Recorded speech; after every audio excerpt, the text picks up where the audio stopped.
Last presentation. Loving your meet through the seasons of life, part 2. That's cool. Yeah, I know you're going to play with your knife and you won't be able to speak. You might have cut yourself. All right, we're going to speak in generalities. We urge you to tailor-make everything we say to your spouse. Sometimes we deal with what we call fringe couples. He's a more verbal and emotional. She's a more logical and quieter. It's not right or wrong. It's just the way they are. Lynn's going to lead off tonight by talking about what does the wife need as we go through the seasons of life. Jonesy? Okay, yeah, here we are. Are you on? Generally speaking, what does a woman need through the seasons of her life? Number 1, help her at home, help her with the house.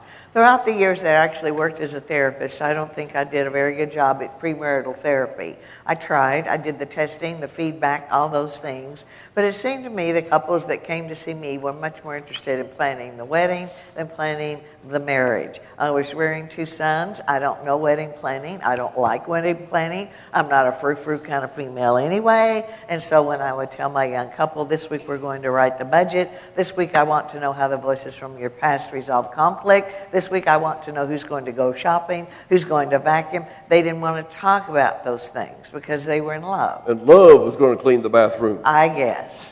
And love was going to do the grocery shopping. I suppose. So finally it dawned on me, I guess I'm a little slow. That they, this euphoria, this in love, dopamine, norepinephrine, la stuff was making them intoxicated. And I said, they're not listening. And so I thought maybe if I could come up with a phrase, if the domestic waters of the marriage became a little rough, they would remember my phrase. And so I prefaced my one-line phrase with this. If both of you work outside the home the same number of hours every day, or if one of you is involved in hands-on child rearing the same number of hours, then this is the phrase, do not sit down at night until your spouse does. Say it again. Don't sit down at night until your spouse Gentlemen, does. I don't know what it is about a man on a couch after supper snoring goes all over a tired woman. It does. It sends her higher in orbit than John Glenn ever thought about going. As soon as supper's over, you clean off the table, you sweep the floor, you put the dishes in the dishwasher and the sink. I don't know how to do it. You can learn how to do it. It is not that difficult, okay? Now, after you have cleaned up the kitchen, the next thing you need to do, if there's clothes that need to be folded, you need to start folding the clothes. Now, I warn you in advance, gentlemen, there is a right way and a wrong way to fold a towel. Well, that's the exception to all of life. Yeah, all right. They fit better. Ladies, it's all right, Jack. Here's the way you fold it. And this is the way it looks like. What you do not understand, gentlemen, is the difference in sexuality between you and your spouse. Sexuality to you is time and place. Sexuality to her is how you treat her 24 hours a day, 7 days a week. Right. That simply means when you're cleaning off the table, sweeping the floor, and folding clothes to your wife, that is sexual foreplay. That's right. I never thought about it like that. I know you didn't. That's why I'm trying to explain it to you. Well, that stuff doesn't turn me on. We're not worried about turning you on right now. We'll get to you a little bit later. Now, after you have cleaned up the kitchen, what you need to do is go get the vacuum cleaner. I don't know what it is that excites a woman so much when she hears a moan of that vacuum cleaner and she knows her man is behind it. She said, that thing doesn't excite me. I know it doesn't excite you. Be calm. I'll get to you a little bit later. Now, if you do what I've said, there'll not be a dirty dish or an unfolded towel in all of Conway, Arkansas by 9 o'clock tonight. Yes. All right, then. How'd I do? I think you did fine. Did I say everything you told me to? I couldn't have written it that well. I think you get the idea. You're both on task. And if one of you is employed 8 hours a day outside the home, the other 6, or childcare or whatever thing, prorate that thing down. And by the way, ladies, what is good for him is also good for you, or good for you is also good for him. Yeah. If he is matching you step by step during the week, then on the weekends when he's working in the yard or mowing the yard or washing vehicles or whatever. Oh, my voice is changing. I'm so proud. All right. Or washing vehicles, don't be sitting on the couch painting your toenails. Remember, when you married, you promised, you made a covenant that you would champion each other, help each other. In addition to that, Give her romance and affection. Oh, guys, they like this stuff. This is Yeah. she needs. Yeah, I know, Sherry, but I'm going to say a few things. You remember those things you did when you were dating? Yes. Why aren't you doing them now? We're married now. Doesn't matter. You need to continue to do those things. Write her, or send her a card now and then. Don't know what to say. The card will say it for you. They're too expensive. Well, just get some little stickies and put "I love you" and put it on the bathroom mirror or something. Write her poetry. You say, well, I'm sure not good at poetry. You don't need to be good at it. It's the thought behind it that excites her. Doesn't excite me. I'm not worried about exciting you. Would you calm down, okay? Write her anything. She'll like it. Roses are red. Violets are blue. I love you. Do, do, do. Oh, I surely didn't write that stuff. I got a song. No. I got the favorite song No, of RNC Church from now on. I know it. All right. Well, you Don't get let the your light burn low. Stop it. Oh, jeez. Don't do that to them. No, that's going to be their favorite song. Oh, I know. Okay. Boy, I'm going to tune it. Do you all streamline on Sunday morning? Streamline. I think it's called live stream. Live stream? I knew it had water in it. Yeah, somewhat. I'm going to do it. I'm going to be watching you Sunday morning. Okay. Yeah. Come on. All right. Yeah. Now, romance and affection Yeah. work. That's the first time I ever said that one, didn't it? No. Yeah. Okay. I remember when we gave a thunderstorm for you. Oh, hush. No, it wasn't a thunder. It was a shower, and you had water in it. All right. Okay. Work on your poetry. Let me just give you a little equation, gentlemen. And this romance and affection is outside the bedroom. The bedroom stuff doesn't count. We'll get there again in a little bit, but not right now. This is outside the bedroom. A smile, a hug, a wink, grabbing her hand, no hidden agenda, none of that, just because. You know how much you need the release in the physical union. It's not that she does not need that. She does. But her need for romance and affection outside the bedroom is that strong. Now, I want you just to kind of dwell on that, okay? That's where she is. Not right, not wrong. It's the way she's hardwired. All right. In addition to that, she needs your time. You need her time as well. Yeah. Now, what we're saying, here's going to come back to at least 30 minutes a day. 30 minutes a day. Now, what we're saying is you need to learn something about your spouse that you did not know 24 hours earlier. This is not a time to criticize. That's not what we're saying. It's what we call finger on your pulse time. Now, you have a goal this way. The goal then is to learn or discover one personal thing about them, your spouse, that you didn't know 24 hours earlier. And we're not talking about what their favorite color was in third grade. You know, something has happened. Something has taken place. Now, this needs to be, you might want to do this just before or right after you put the kids to bed. Usually it needs to be done before 9 or 9:30. Why? Because larks start going to sleep by 9:30 or 10. Okay? So this is just a finger in your pulse time that they can learn some things. And it's insurance that you will, and when you grow old together, you will understand where the other one is. Maybe you can have lunch together. Sometimes you have that possibility. But if you don't, then that 30 minutes a day in which you can interact then and talk about a number of things. This one little exercise can save your marriage. We hear it all the time, couples that have done it.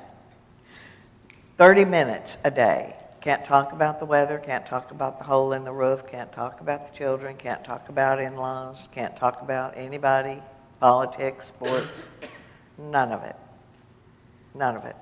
You are to find one personal thing about your spouse, as the goal says, that you didn't know. You say, well, why, how can it save a marriage? Pretty easy if you think about it. When a young couple gets married, they're best friends, usually, right? And erroneously, all of us have a tendency to think because we are best friends when we say I do, we will be forever best friends. Ladies and gentlemen, that is a lie. That is a lie. Why? Because For most young couples, they are away from each other, 5, 6, 8, 9, maybe 10 hours a day, right? He's invested in the job, she's invested in the job and maybe the children. And what happens? Every day of their lives, they are making choices, they are making decisions, their preferences are changing, the things that are important are changing, and they're becoming different people.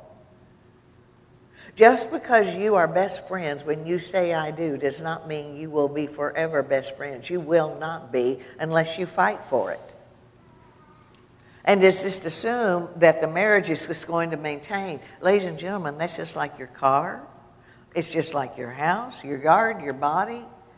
Your marriage is going to deteriorate unless you maintain it. This one exercise is your assurance that if the world may be falling apart, but for 30 minutes a day, you have your spouse's undivided attention.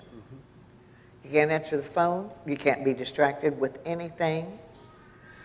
Some experts in marriage will say to 1 to 3 hours a day. We find most couples don't have that. If they have it, they're certainly not going to take it.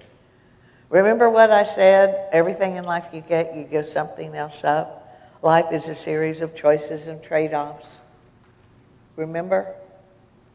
We have 30 minutes. How much time do we spend with social media?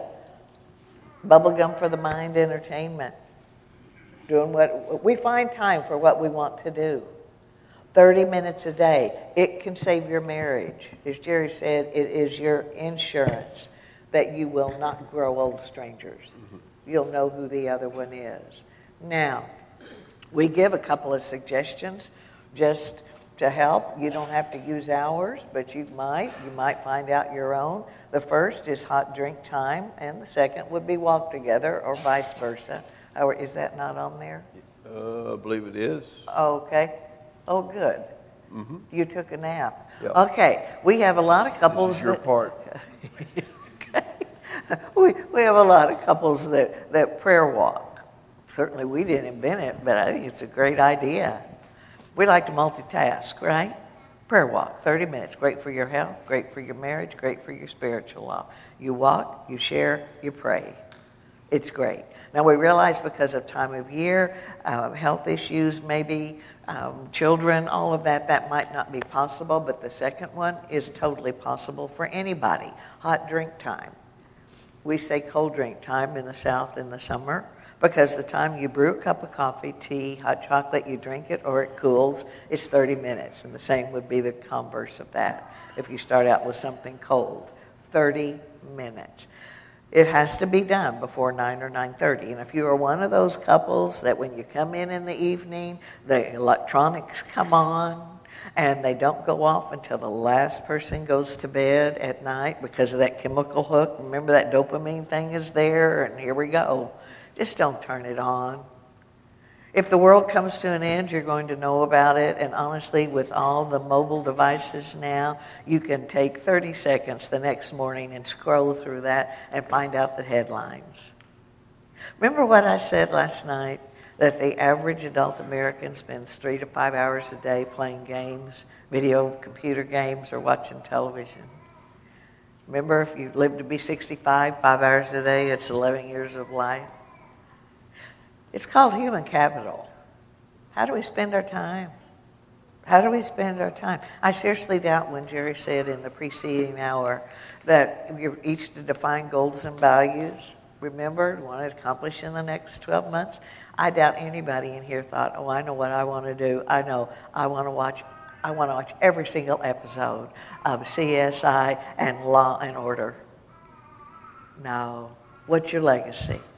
What's your legacy? Grow old best friends. In addition to that, date your mate twice a month. I remember the time we were doing some counseling, and I looked at the man and I said, do you date? And he said, each other? And I said, yes. He said, no. I said, how come? He said, we're married now. That means the reason why you need to date. You say, Jerry, we're a young couple, we got small children, we're broke, we can't afford a babysitter. No excuse Find another couple that's young and broke and trade children. Not permanently, but, you keep theirs, they keep you. We heard of a church that had a Date Your Mate program. Good suggestion here. They scheduled a Friday night, kids registered ahead of time. The couple brought the kids by with their favorite toy and maybe a little snack, and the couple went off to a movie or to someplace to eat. It was a great idea. Now, there's another suggestion I give you. I think some of the most wasted talent we have in the church today are our older couples. They look around and say, well, I can't do anything anymore. I'm old. No. Some of you older couples, look around to some of these younger couples and get to know them.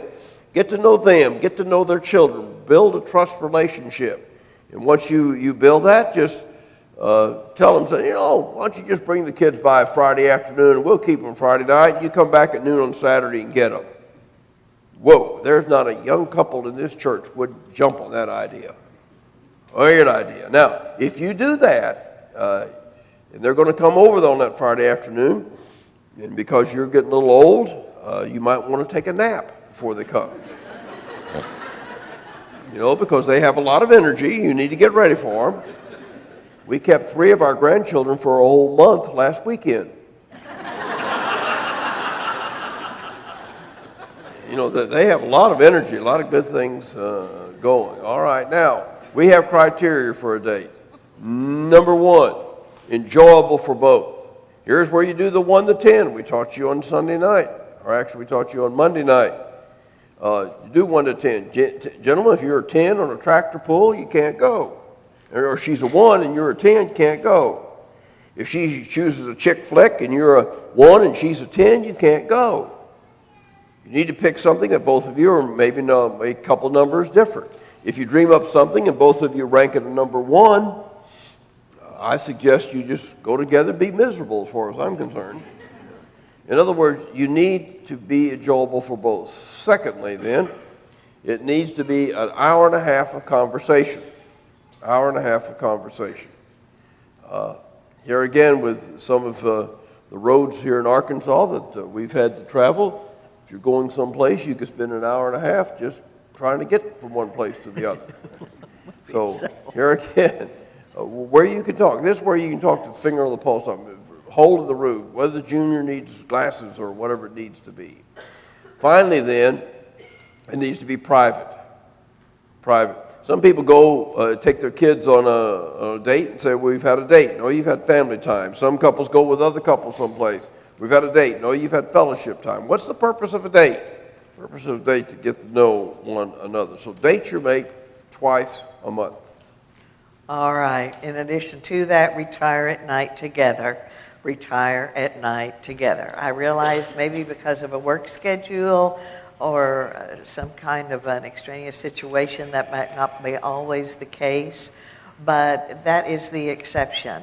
Now, I know some of you are thinking, oh my goodness, we can't do that. I'm a lark, she's an owl. I know larks don't marry larks, owls don't marry owls. Does that say you go to sleep at the same time? No, what does it say? Retire. I want you in the same environment. The same environment. What I'm really about here is 24/7, 365 accountability. 24/7, 365 accountability.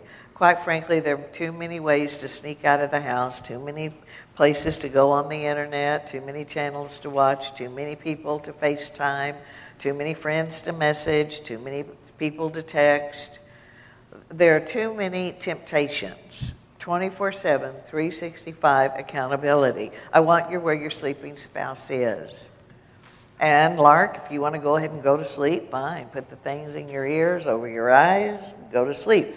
Al, stay up all night as far as I'm concerned, but I'd like you where your sleeping spouse is. If you happen to be watching television and with the wireless devices, that makes it so easy to do now. Make sure the television screen faces the sleeping spouse.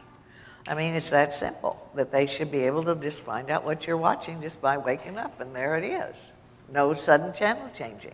Same thing if you still have a computer monitoring your home.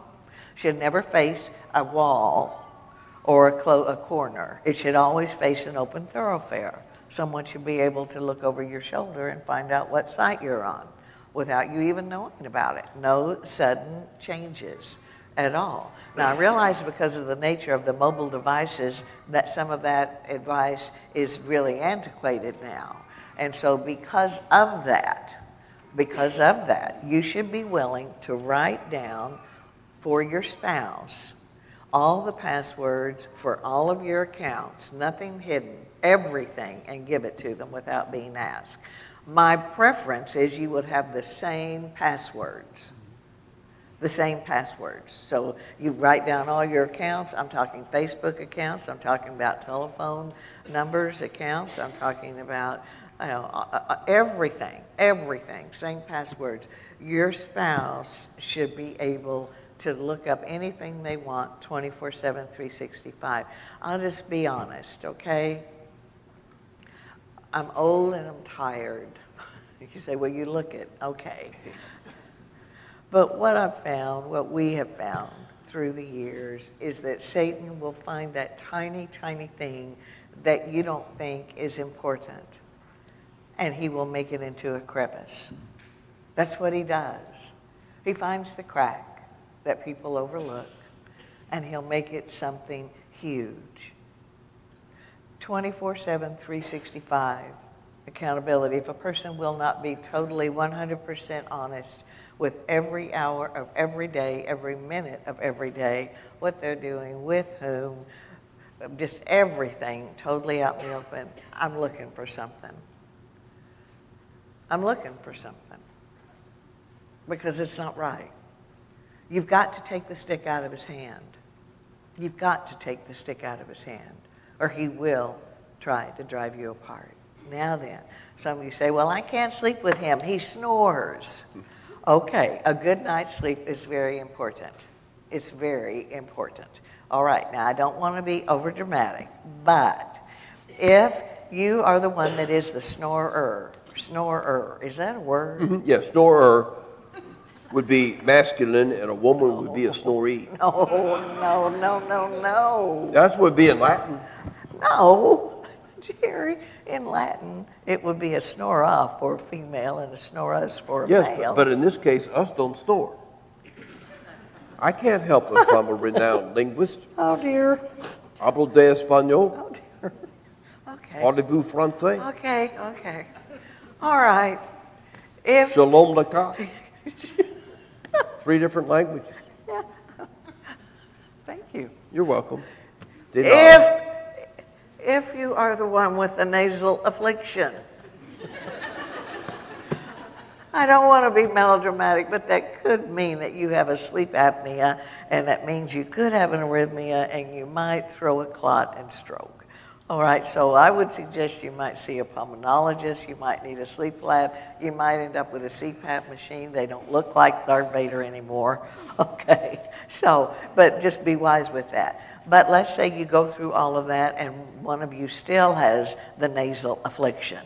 Then I would advise the one that does not have that, all right, okay, to get down. I used to say a sound machine from Bed Bath & Beyond or wherever, but now you can do it with an app on a mobile device. Download a noise sound app. You can get thunderstorms, trains, tropical forests, drippy rainwater, anything you want. You know, download that app, put the earbuds in, crank that thing up, and you won't hear, a train coming through. Well, I can't kick with her. She has a restless leg. Yeah, I can't kick with her. I can't sleep with her because she kicks me. She has restless leg syndrome or whatever. Okay, a good night's sleep is important. If for some reason you cannot share a bed, move out the king and the queen and the move into doubles. I'm going to fight for that. My grandparents were married not quite 70 years.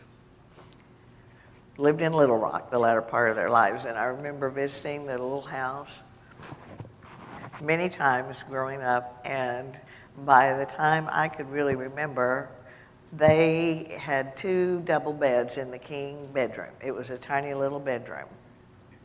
But there they were. 2 double beds, side by side.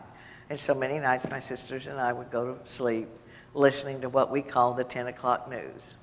And they were hard of hearing, and we would just bury our heads in the pillows, keep from laughing out loud.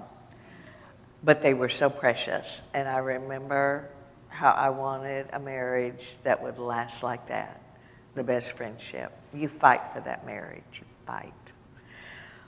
All right, in addition to that, give her security, specifically in 3 areas. Number 1, give her spiritual security. Spiritual security. Gentlemen, your wife is thrilled when you lead public worship and when you serve in some way or you teach and you're known in your community as a man of integrity. She's so thrilled and so proud of you. But let me tell you what she's yearning for. She's yearning for the spiritual giant in the home. The man that will pray with her and will pray with the children, that will take the children to Bible class and stay, not just send them. Not perfection. She doesn't want perfection. She can't offer perfection.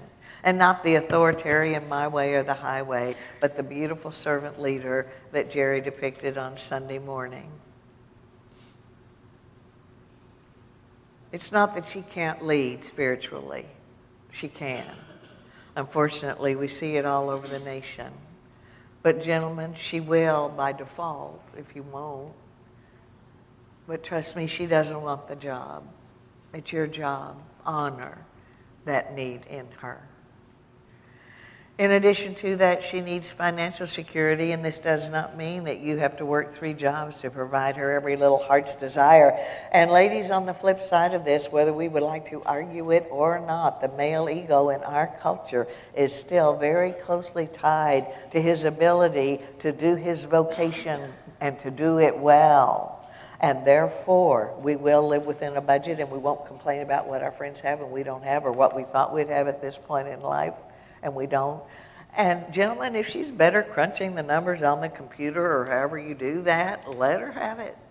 But by no irresponsible spending of yours, recreational pursuit of yours, or addictive habit of yours, do you devastate the family financially. Let me just be honest. For a Christian woman that's trying to follow the leadership of her husband and he's a bad financial manager, she can't win. She's really in a catch-22. Because if she questions your judgment, she may run the risk of your wrath, maybe vented anger, or maybe even the cold shoulder, pouting for a period of time. But if she says nothing, she really may run the risk of you watching you literally devastate the family. Know where retirement is. Together you establish the budget. Together you know where the emergency fund is. Be a partnership with this. And finally, give her moral security. We suffer from a psychological epidemic in our culture called ageism. It is the worship of youth. And if you've listened to us at all, you realize Jerry and I don't whine, but we do call it the way it is, and this is the way it is. Gentlemen, with ageism, vocationally, you will catch it. Age 65, or perhaps even before that, early time contract buyout. It won't matter if you're at the apex of your career, you've never been stronger, brighter, or better at what you do unless you work for a company that is an exception or you are self-employed. It is mandatory retirement or early contract buyout. Thank you for your life. Now time for the new generation, maybe at 2/3 or half your salary. But gentlemen, in the social arena, the older you get, if you look halfway decent, if you make any kind of sense at all, you have any kind of financial security, trust me, you will become a very, very valuable commodity. Not so for the female that wears your name. No. Socially, vocationally, she'll catch it. Mandatory retirement, early contract buyout, thank you for your life. But in the social arena, she will be ostracized because of ageism in a way that you never will. You see, in our culture, a woman's worth is closely tied, personally, I think much too closely tied, to her appearance, specifically her youthful-looking appearance. It's very strange to me, gentlemen, that as you gray and you wrinkle, you look distinguished. As she grays and she wrinkles, she just looks plain old. If you've been married any length of time at all, I want you to look at her. I want you to study her. Not now. I want you to wait until sometime when she's deep in thought. And then I want you to study her. Chances are the little wrinkles are beginning to come, and maybe they're not so little anymore. Chances are the hair in its natural color is not what it used to be. And chances are the body is not shaped like it once was. Now, ladies, on the flip side of this, the gentlemen really are visually oriented. We owe it to them to do the best we can with what we've got for as long as we can.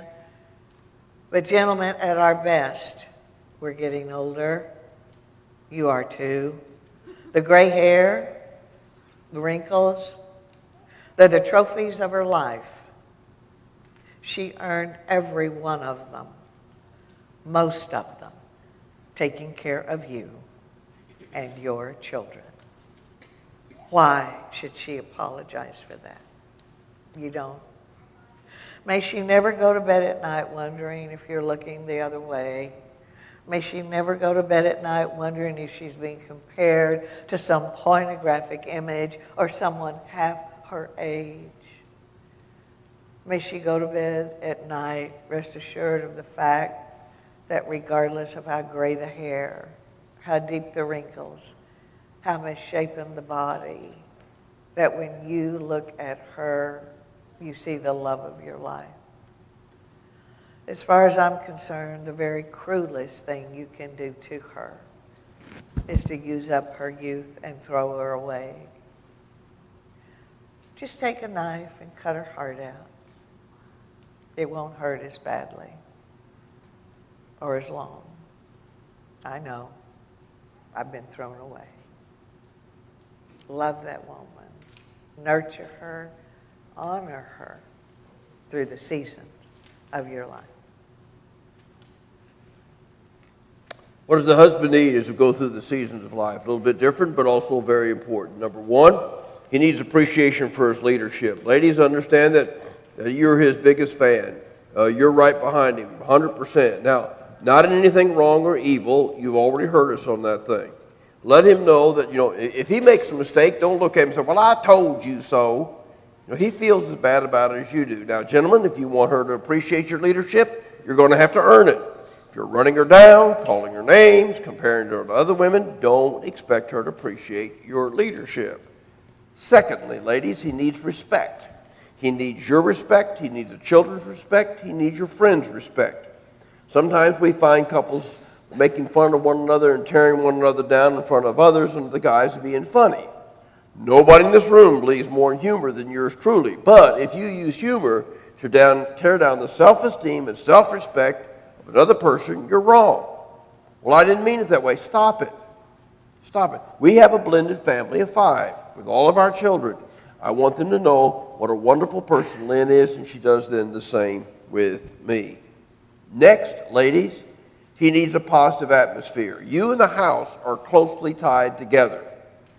Now, I'm not saying that you're the only reason for the positive atmosphere, but you have a major influence in this area. If you own your own home, there are a number of things that need to be done. Faucets need to be fixed. The door needs to be replaced. Something needs to be painted.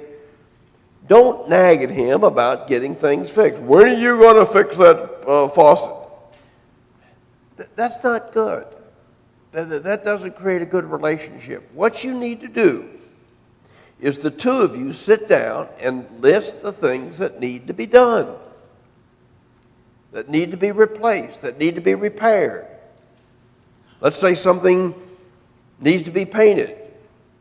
Well, just ask him, well, can you do that? Oh, yeah, I'm good at that. Write down a date in which he's going to get it done.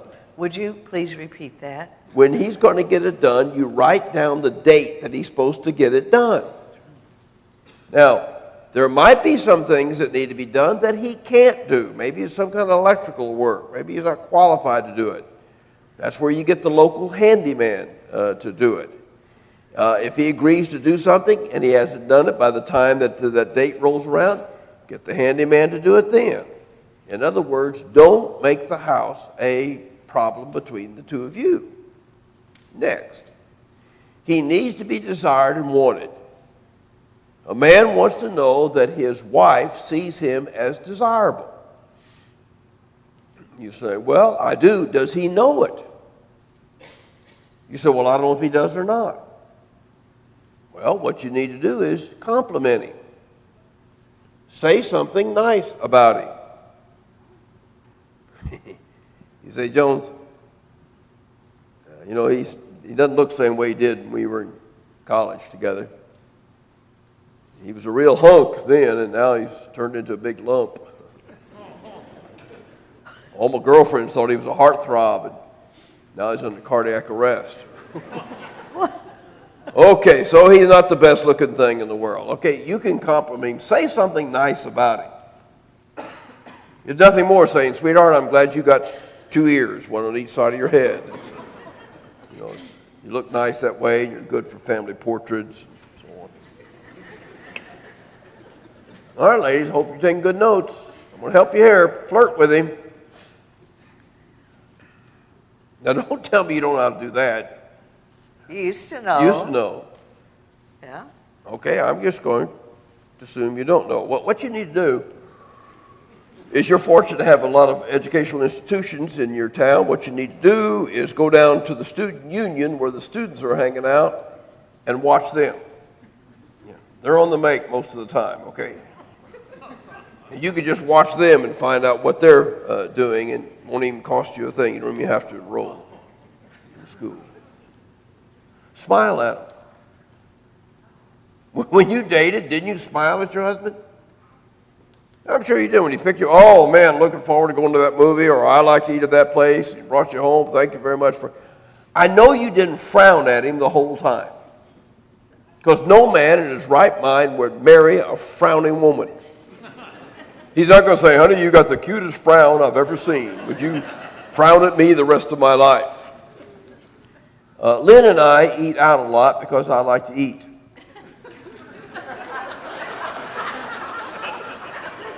Remember the base of the pyramid, those early years? I developed the habit of eating. So sometime when we eat out, we'll, at Applebee's or someplace, we'll play a game, pick out the dating couples from the married couples at Applebee's. And you really can do it. You don't have to eavesdrop on them. You don't have to do that.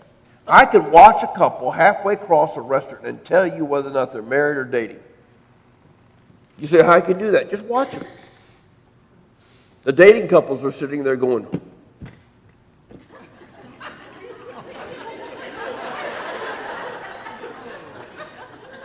the married couples are sitting there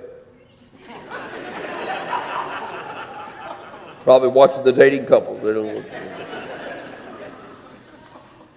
All right, ladies, taking good notes. Wink at him. You don't know how to do that either. What an inept church. All right, go home tonight, go in the bathroom, shut the door, get in front of the mirror, and practice. I'd say start with the right eye, then the left eye. You got your confidence up? Both eyes at the same time. Now, when you go out there and you wink at him and he looks at you and say, honey, are your contacts bothering you or something? Don't get upset with him. All right, one more suggestion, ladies. What? At some inopportune, wild time, whisper something wild in his ears. Now, we're not going to tell you what to say. What do you mean we're not going to No, tell we're them? not going to tell them what to say. Every woman knows her man. There's no need to tell anybody what to say. They know. Well, maybe I need to help them. I don't think you do. I think you need to just go right on. You're taking all the fun out of my presentation. No, I'm trying to keep us from getting thrown out of here. Well, I'm not the one that told them to go dancing the other I night. didn't tell them to go dancing. I told them. All right, I won't tell them. No. Moving right Ladies, along. Here we go. Oh, Ladies, are you on my same frequency? If you would whisper in his ear what I am thinking.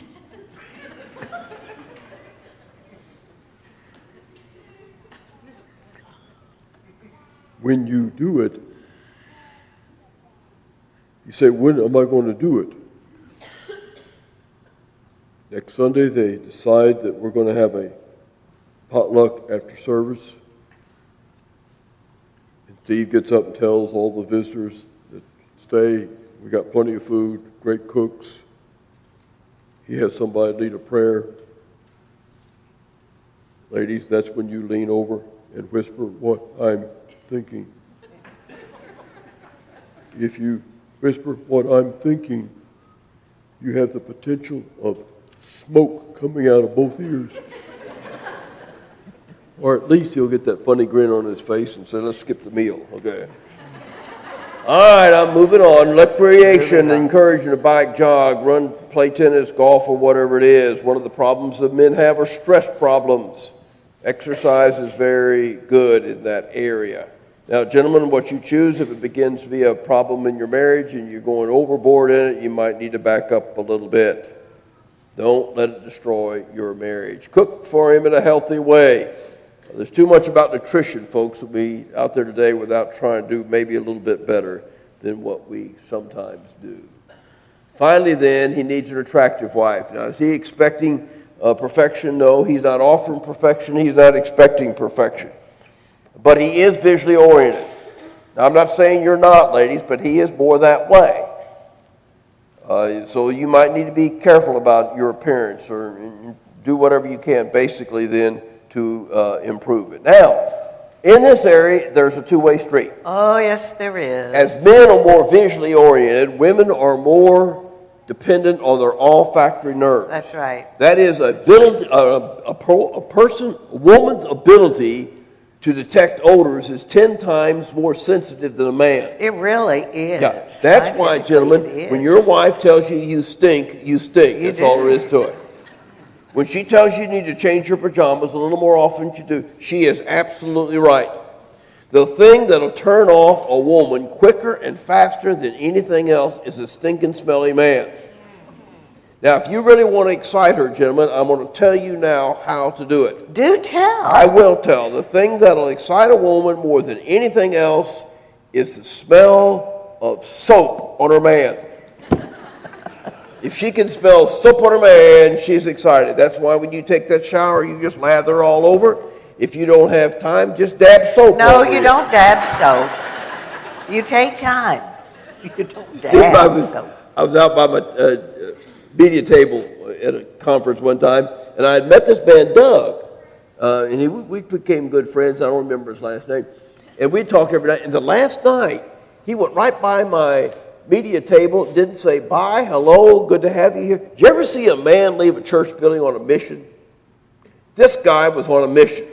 I hollered at him as he was going out the doors. I said, Doug, where are you going?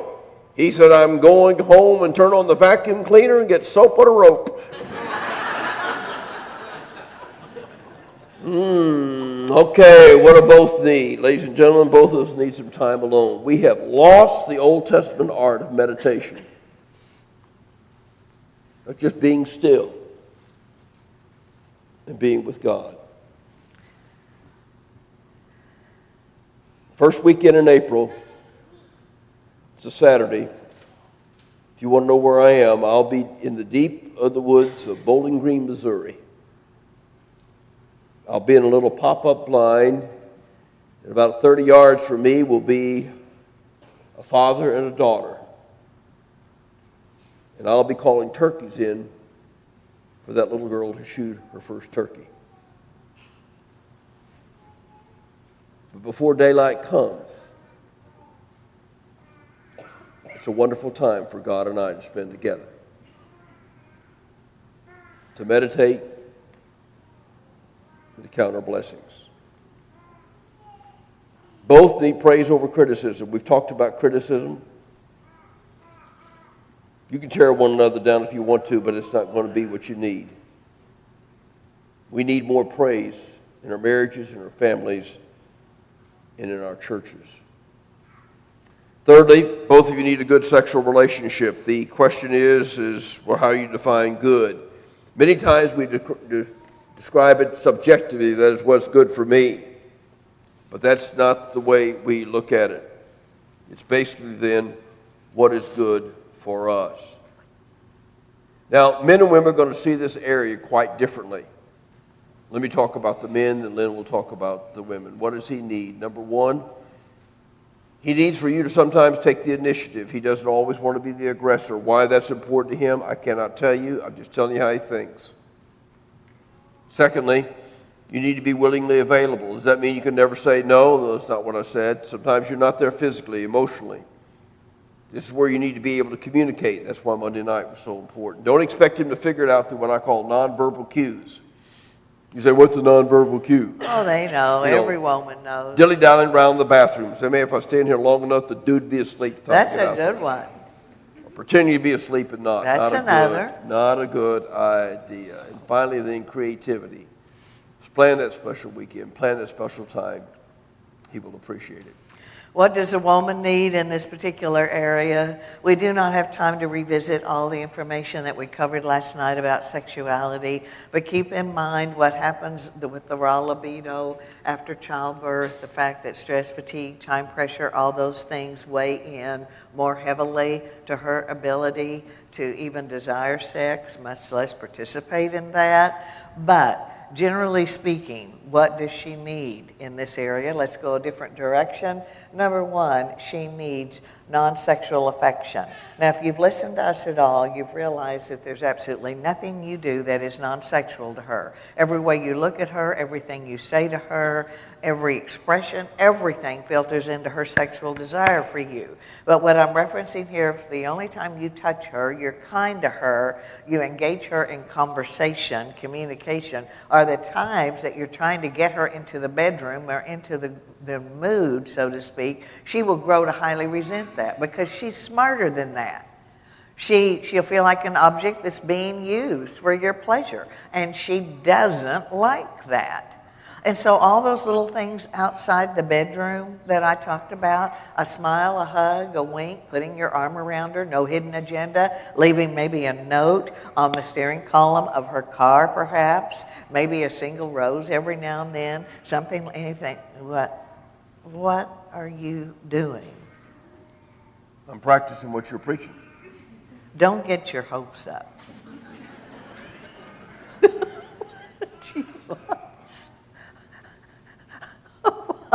All right, non-sexual affection. I got a song to sing. I know, you just look so pathetic. You'll be well, all you right. Well, you would too, had you done that to me. You'll be all right. You'll be fine. All right, remember the equation.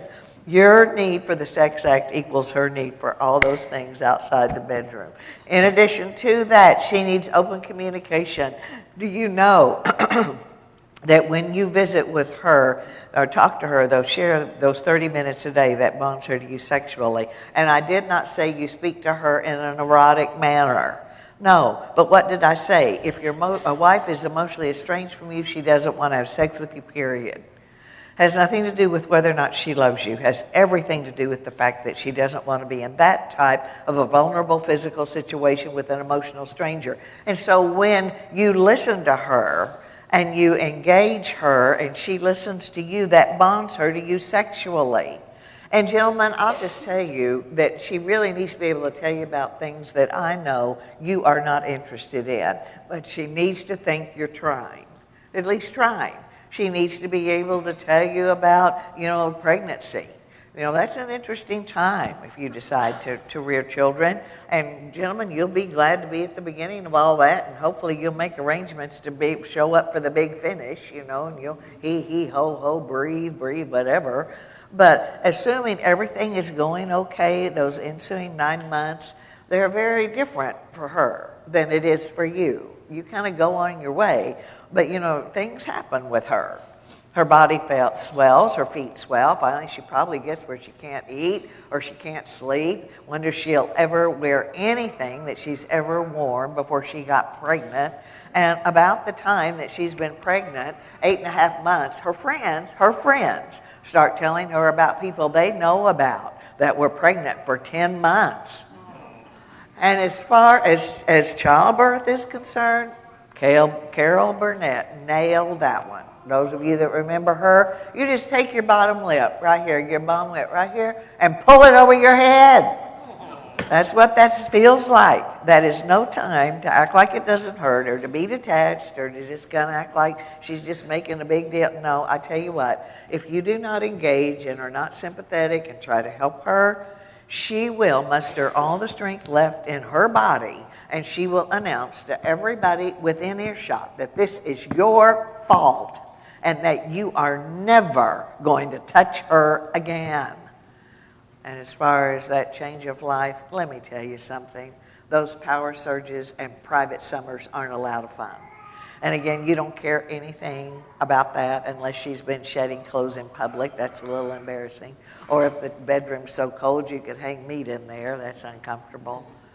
And she needs to be able to tell you that it is harder for her to respond sexually than it is for you when the children are awake or giggling or whatever in the bedroom next door down the hall.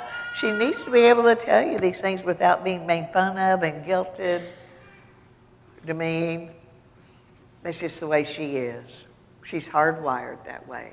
Not right, not wrong. She's just a woman. In addition to that, gentlemen, she's not a prostitute. Now, I wish you could see some of your faces as I say that, because some of you appear to be thinking, well, she better not be. If she is, she's out of here. But it's really sad to me, the number of men that want their wives to be prostitutes for them. Let's define a prostitute, shall we? A prostitute is someone that is hired for sex. A prostitute is someone to pretend to like something. A prostitute is nothing more than an emotionless piece of flesh that is hired to be used up sexually. I don't think I need to say anything else. She doesn't turn tricks for you. There are days she feels sexual. There are days she does not. Do not expect her to be. Do not want her to be what she could not be, what she would not be. She is your wife. And she needs security in the 3 areas we already mentioned. She needs spiritual security. She needs financial security. And she needs moral security. You know how to kill her passion for you? Compare her packaging to the packaging of other women, or look at porn. That strikes terror in her heart because she wants to be loved for who she is, just like you do. And finally, really, really finally, if you are one of those blessed couples, you will grow old together. And you will look back over the tapestry of your life that you've woven together. What makes a tapestry beautiful? Oh, I know, it's all one color, all one hue, all one texture. No, a tapestry is only beautiful because of the contrast, right? And if you survive marriage, you will look back at the tapestry of your life and you will look at those dark, rough hues when life was so hard and you didn't think you could make it. But you clung to your God and you clung to each other, and you did. And those light, airy hues when life was as good as it could be, and everything in between. But listen carefully. If you survive marriage, there is a very high probability one of you will not function in the sexual arena the way you once did prior to the other. Ladies and gentlemen, I know of no other time in your marriage, other than those early child-rearing years when there's such a huge mismatch, that you need to be as open and authentic, honest with each other about your sexual activity, your sex life, as during this time in the marriage. Why? Simply because you are on a certain page does not mean your spouse is on that same page.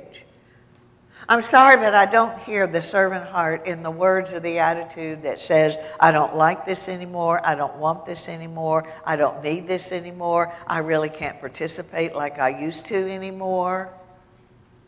There are many ways you can relate to each other, and I say that, and I will say in the next breath what I said last night. A request can be made in the sexual arena, fine. Communicate.